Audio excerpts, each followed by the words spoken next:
What's up? What's up? Welcome to another episode of the Part of the Culture podcast. I had to pull up on my boy Antonio.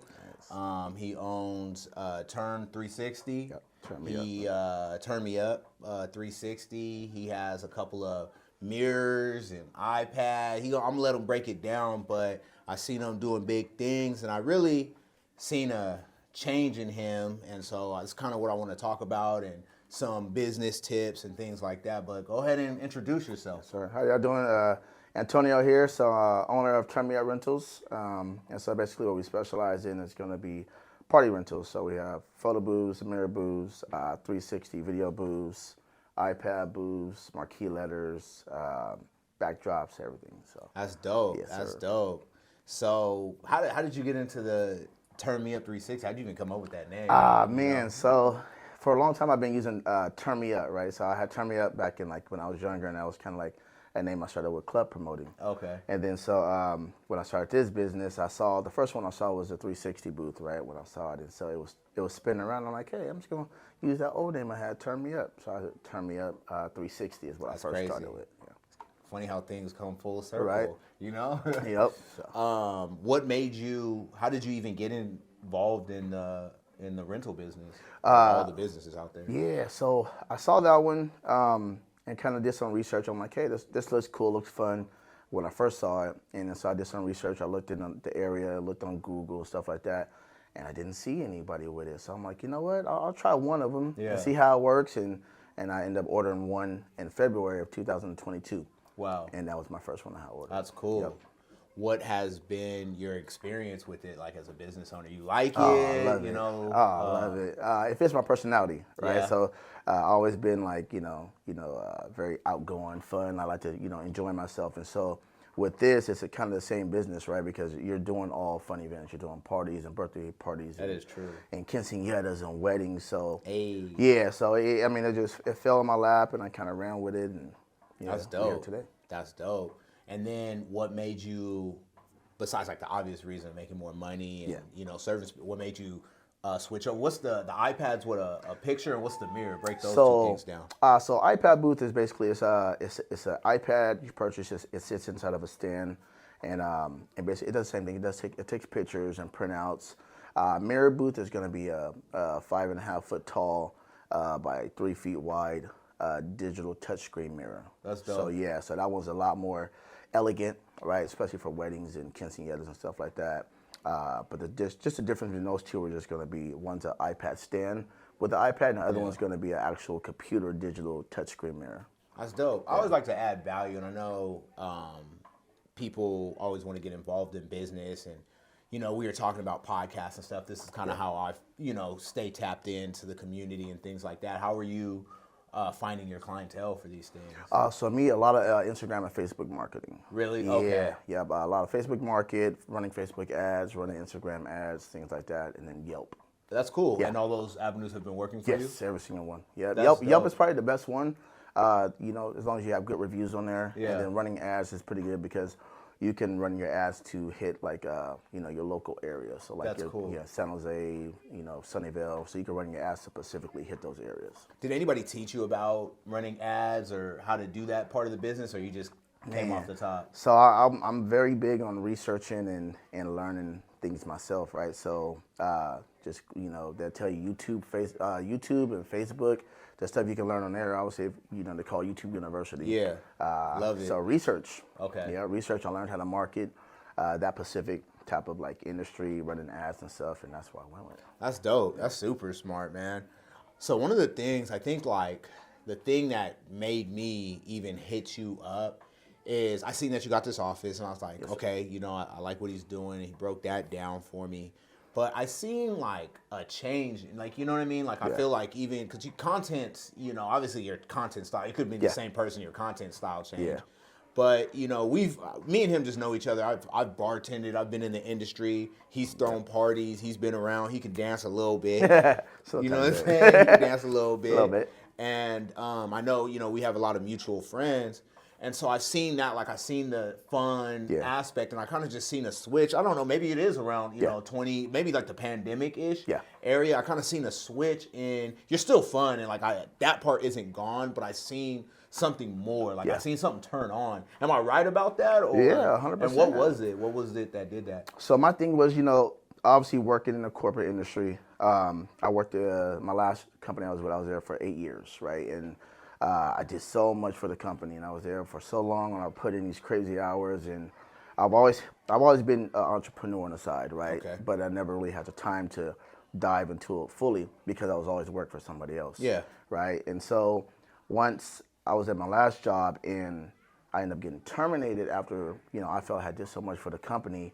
You know, to me, I tried to tell myself that I would try my best not to put myself back in a position where someone can determine what happens to me, right? Yeah. So I actually turned down about 3 or 4 jobs from being terminated on my job in December, and then I launched in January-ish, February, and I still turned down full-time jobs in between that because I wanted to just focus on building my own business. That's cool. Yeah, and then since then, I've just been full steam ahead.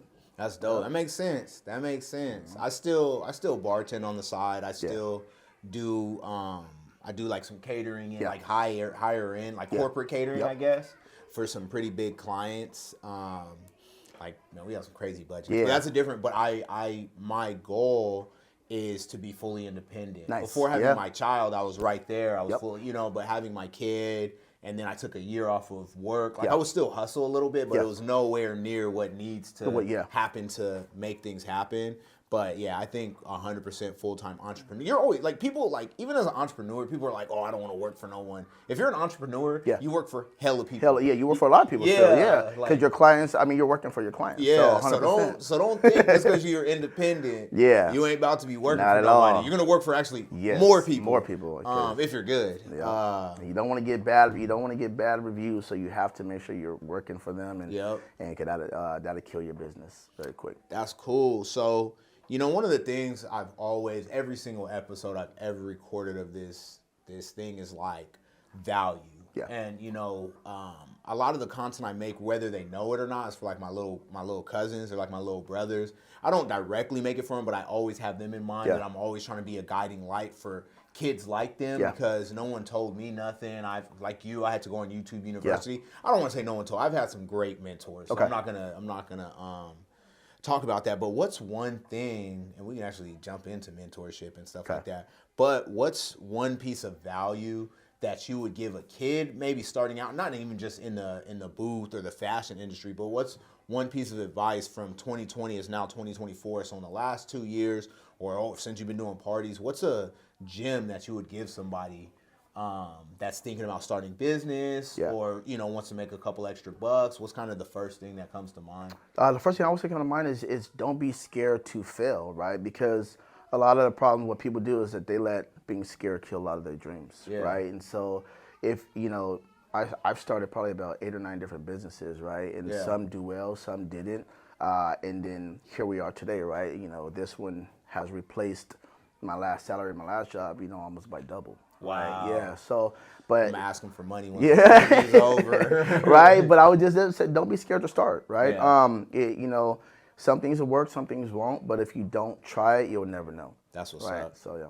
What's I was actually listening to David Shan. It's funny because his, you know, David Shan's like, because yours is Sleepers for Suckers. His is very similar. Yeah. And he was talking about that same thing. A 16-year-old asked him, he's like, don't be afraid to fail. Oh, yeah. Why do you think, like, for me, so just to, no one, I haven't publicly said this. This will be the first time I said it. But I have my own vending machine business, and I manage someone else's business. And we're trying to figure out, like, should we sell it? We're trying to figure out, but they have a work van. It's not mine. I don't own it, but my driver, thank God, put insurance on it. Okay. I built the team. I built the system, everything.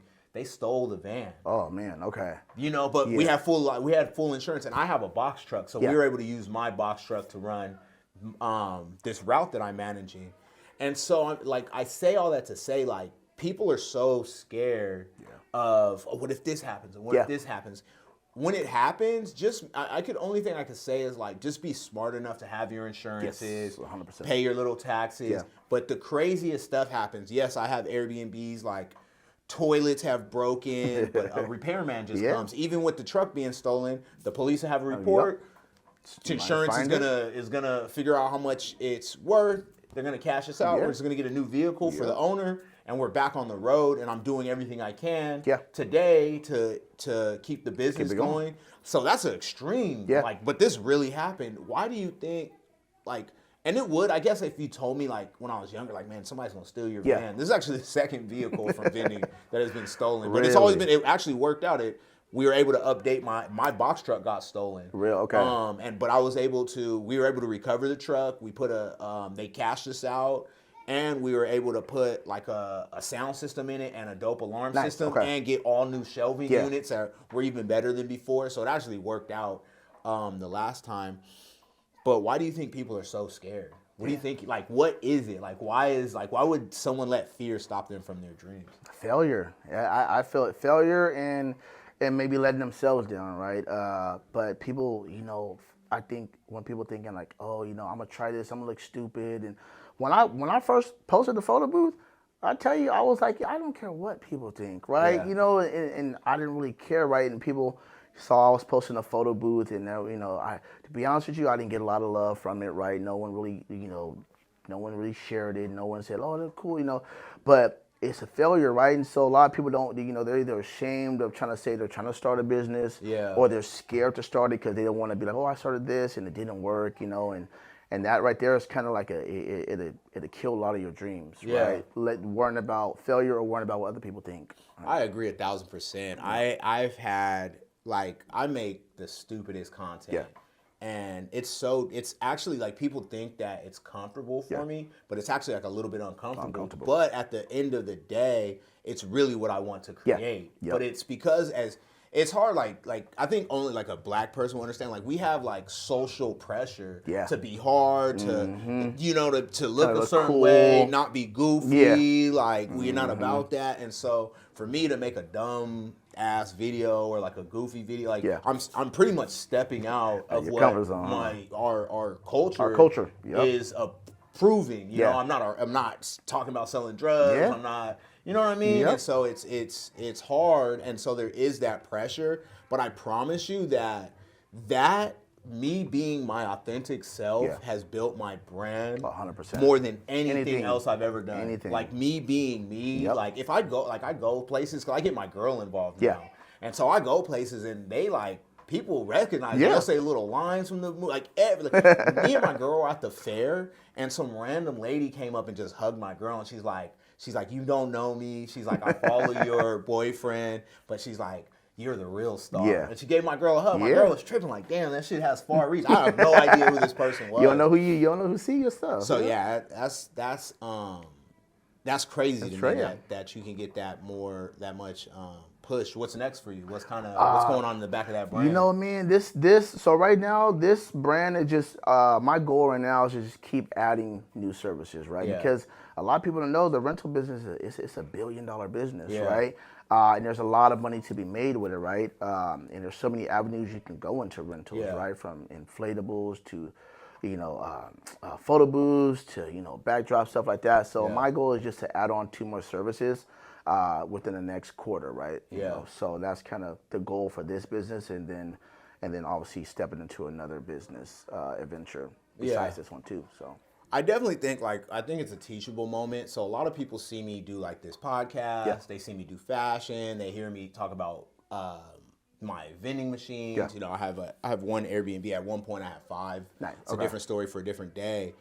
But one thing I definitely would recommend is what people don't know is I focused only on fashion from the time I was 28 to the time I was like 34. Dang, okay. You know what I'm saying? I took a few years off from 22 to 26. I just partied and got drunk. Hung out with white women. But that's a different story for a different day. I was raised in Campbell, if you want to know. But short of that little 3-4 years, I've made clothes, and I focused on that. And to be transparent, I glory be to God, and I trust God's process, and I always will. And so that's why I think that before you start, say you get a business, Yeah. say you get any kind of business, you're selling widgets, whatever. I think people make the mistake of making a little bit of money selling widgets, Yeah. and then they jump into another business too soon. No. I highly recommend anybody listening to this, like, unless your soul or God or somebody tells you to do something different, always follow your gut. Yeah. But just knowing, like, run your business up until you have like 100K in the bank or $1 million in the bank, like not 10 G's, like Yeah. really run it up until you have a lot of money, until like you're damn near financially free. And at that point, that's when you start another Yeah. venture. Yeah. Don't like get a little bit of money and then do the second thing and then do the third thing, because I feel like that's what takes away from a lot of people's success. Yeah. I know for me, if I would have just focused on fashion Yeah. and not done Building anything that up. else, right now, like I just seen Vistaprint, Yeah. which I swear they started maybe around the same time as me. yeah. They own a stadium, Yeah. Yeah. and all they do is print. That's it. I print, Yep. no stadium. No stadium. And I feel like it's because I lack that focus. But you could have scaled it up. Yeah, I could have scaled it to that point, because I developed a system. And I think what my specialty is, like Vistaprint doesn't have, I get on the phone and I do design. I can really take somebody through a whole world. And so Your hands on a lot more. You know what I mean? So I'm not mad at where I'm at, but I'm just telling people listening, like, just focus on your hustle just a little bit more for a little bit longer and get real numbers in the bank, and then think about something else. Yeah, because I mean, you try to put too mmany eggs in different baskets, right? Then you're gonna distract yourself, right? And so, and like me, like I'm 2 years in now, and I told myself, like, this is 100%. I have schedules for my marketing. I have schedules for my outside marketing, and phone calls and emails, and I put 100% into growing that business, and then on top of that, scaling the business, right? Just like you said. So, not just leaving it. I started with a 360 booth, right? And now, right now I have 9 photo booths. Wow. Right? Yeah. So, and that's just because growing your business, like you said, you want to scale it, and you don't want to get complacent with just, I made this couple, a little bit of money here and there. I might try something else. No, you made $1,000. Okay, next month, how do you make 2,000? And that month, how do you make 3,000 consistently? So, smart. So that's dope. I see. I see some goals here on the board. I love goals, and I'll kind of, we start wrapping up a little bit, but I love goals. How did you come up with these goals over here? Just on the average, right? Yeah. So on a slow month, right, I kind of take what I make on a slow month and then look at what I'm projecting about a month out already in the book, because a lot of times we get last minute bookings and you get things like that. So I just take kind of like what we already have in the bank. Like for instance, this week I have a $6,000 week this weekend alone, right? So that's just over average. I kind of see, okay, this month it's going to be average this, I might get about another 2,000-3,000. So I'll put a goal. Because I could do my marketing also. I could still reach out companies. I could still, try to reach out to old people I worked with and stuff like that, and try to get my own business out of it. So that's That's what's dope. I'll kind of, one of my favorite things, it's called the hundreds. And if it works for paid or unpaid, but it's every single day. And this is real hustler stuff. This ain't for the timid. And you can scale it down to any number, but reach out to 100 people every day. Make 100 pieces of content every week.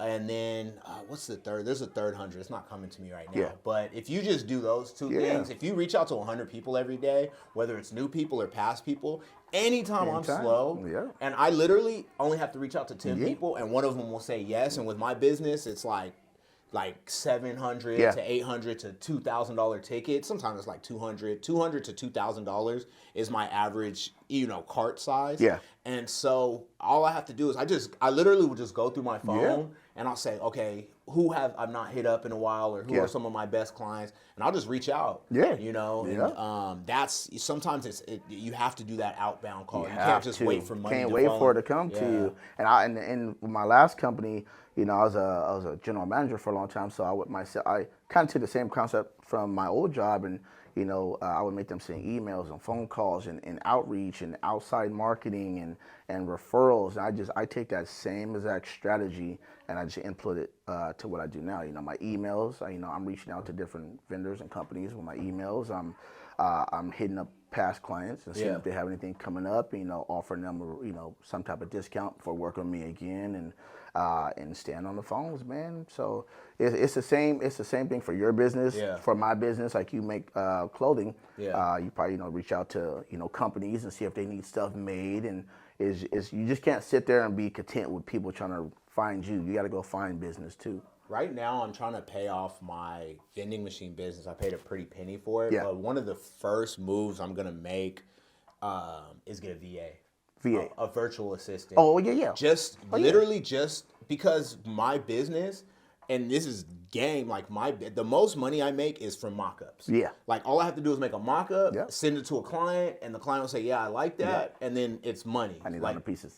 You get what I'm saying? And so, but for me, I'm so busy now that's all I used to do. Like, I have drivers. Yeah. All I do is mock-ups, send them to clients. Mock-ups, send them to clients, collect money, put my team on it. Yeah. Who's going to run what play. Yeah. Right? And so, I just want a virtual assistant. Just to every day reach out to 100 people. Even if, like for you have Turn Up 360. Yeah. I don't want them to just, hey, do you guys need shirts? I want them to email you your logo on everything. I want a paper, your logo on everything, a banner, everything I offer, custom branding sweats, whatever, everything. And boom, and just 100 of those every day. Can you imagine after a year what my business will look like? I looked into the same, people they don't understand it, and it's not very expensive. They charge $3 to $5 $3 to $5. People don't understand that. You can get if you take the things that you're not good at, you don't have the time to do, and you hire a $5 an hour virtual assistant, and you hire, you have them for 15 hours a week, doing just the stuff you don't want to do. You can grow your business so fast. So I'm actually getting me a virtual assistant as well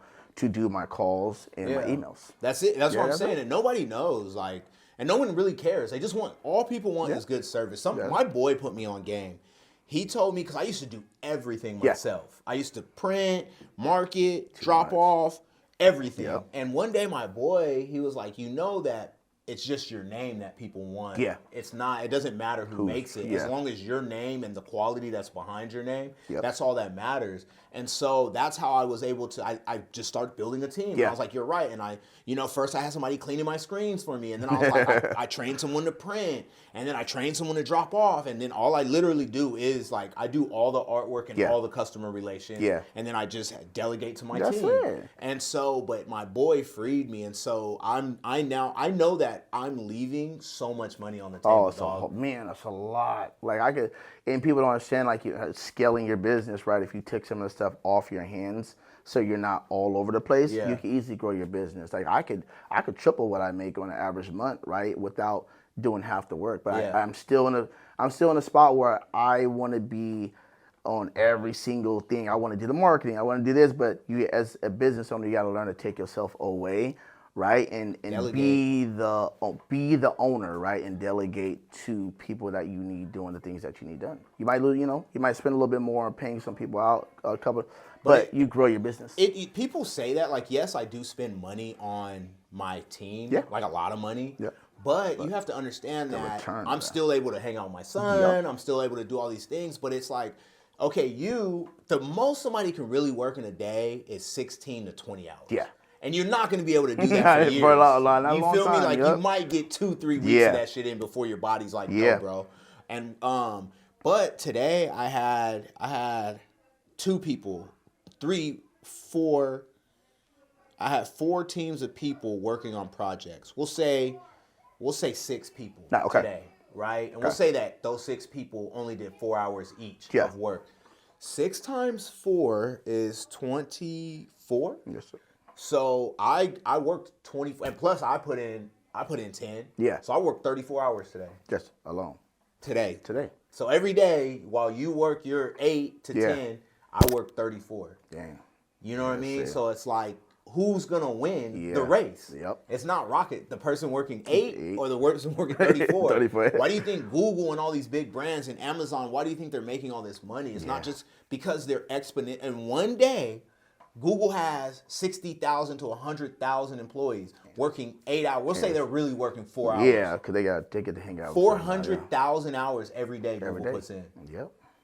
My 34 can't see that. Can't at all. You know what I mean? Not at all. So, I appreciate anything. How do people find you? How do they reach out? Yeah, And let them know a little bit about you. You know, on Instagram, my personal name is Sleepers for Suckers, right? Because you know, money don't sleep, Sleep right? is for suckers. Right. And if you want to look up the rental business, that one is called Turn Me Up Rentals on Instagram too. Dope. Yeah, Dope. yeah. I appreciate your time, man. Yeah, thank you thank for you. sitting down with Appreciate me. you. And hopefully we can do some more. Yeah, and so he has and again, like I want to make a whole episode about this, but he has a beautiful space here. Yes, sir. Thank you. So I definitely I've always done events, I've always done masterminds, I've always done networking. He's still putting kind of the finishing pieces on it, but I'm gonna do we're gonna do something. Yeah, in the we future. coming together. We doing something, and if you need a rental, hit my dude up. We might even do like a little showroom night or something just to get people out. But I appreciate you. My name's JD. You can find all my links at partoftheculture.com. Nice. I have a $1 course that teaches you how to make $100K year. And so I sit down with cats that are doing this. His goal is literally to make $120,000 if you look at the board, pretty much a year. So he's in that $100K. So working I weekends. sit down. Working weekend, you know what I mean? And so he's not even working every I'm not. day. Well, yeah. I do one event, maybe myself, and I have a team that goes out and works, like you said. So build yourself a team is the theme. But yeah, check us out, and this will be dropping real soon. Okay. All right, man. Appreciate you, man. Thank you. Appreciate you. Appreciate